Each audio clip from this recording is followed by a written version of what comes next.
5 seconds.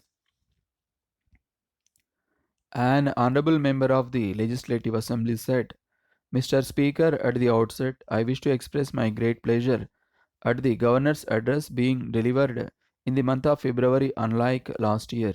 I hope this will be the convention in future because it gives us an opportunity to review not only government activities but what is proposed to be done during the coming year.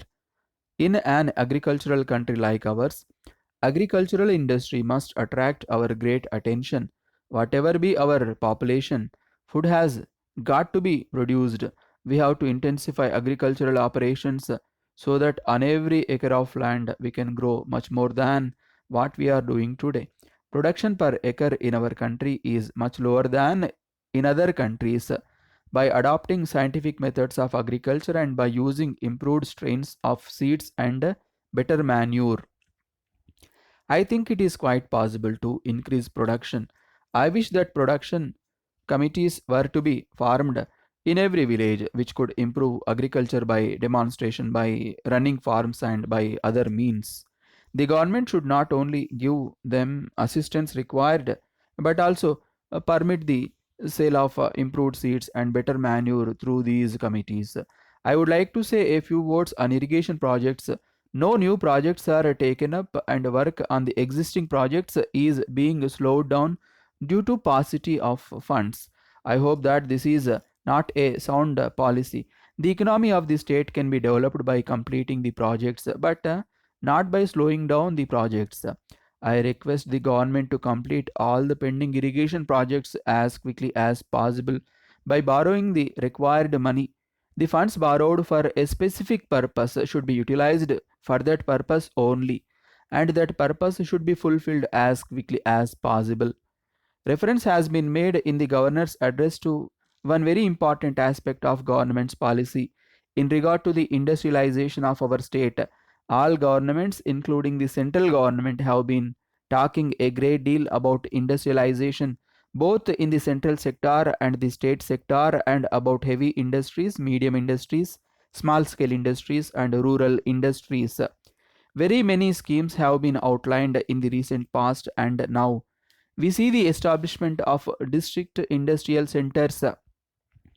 It is meant to certainly encourage private enterprise, and the state government displayed great zeal in establishing the same at record speed. I am referring to this because in the recent past there has been slackening in the pace of industrialization. This is due to the climate that seems to exist in our country. Though the financial institutions are willing to lend to people who are interested in establishing industries, the response from the public has not been forthcoming. This is a dangerous trend which the government has to recognize. The other point to which I would like to refer is the scheme of giving preference in government employment to the children of poor and illiterate parents. In our country, over the past 50 years, we have tried to evolve a system of preference to help the backward communities, the scheduled castes, and the scheduled tribes, people of various regions and weaker sections. This is praiseworthy because equal opportunity should be given to all. I would, however, like to plead that when governments say that children of poor and illiterate parents will be given preference in government employment, then the persons who are literate may declare themselves as illiterate so that their sons and daughters may get jobs. Although the motive is good, it may have the opposite effect, which I do not want to happen.